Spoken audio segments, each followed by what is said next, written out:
जारी रखो। किस नाम से पुकारोगे, क्या नाम है तुम्हारा? जी जी बिल्कुल। बंदे ज्यादा मोस्टली जेडे वलीद नाम तो जानने ते वलीद जेड़ा तुसें अच्छा लगना उस नाम तो ठीक है। अस्सलाम वालेकुम जी, क्या हाल है? खैरियत है? ठीक हो सारे बंदे? सारे बंदे की जी शुक्रिया नासर भाई।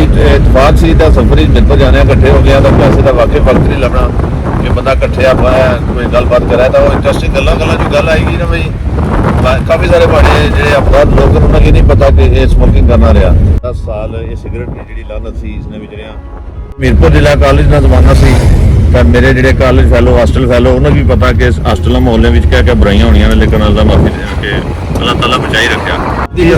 आदि इस तरह होया कि मैं जो कॉलेज तू मीरपुर तू भी फारग हुई घर आई गया तो साढ़े एक पड़ोसी से मफरत कराना मजाक ही आखना यार पी लैके होना तो मैं क्या पी लेने मैं कड़ा आदि उस ये कड़ा कोई बड़ी चीज़ है। सूटा लाई कि ना सूटा लाने मेरे नाल होया कि थोड़ा जहा मेरी ना तलब होना शुरू होगी।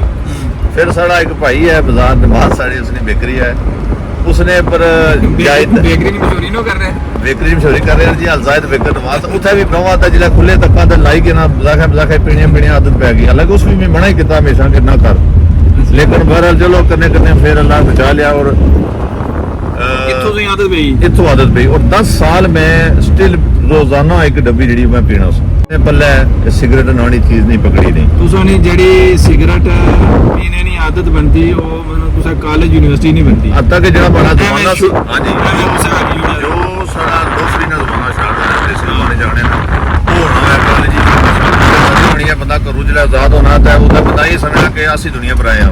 शायद मेरे बहुत सारे ऐसे अच्छे जानने लोग सन अंदर मेरे भी आखने रेल के जेड़ा थोड़े पर सिगरेट सूट नहीं करने, लेकिन मैं खुद बड़ा हैरान परेशान साहब के साढ़े भले ने नहीं पीते ऐसी चीज़ नहीं मुबतला हुए तो मैं क्यों हाँ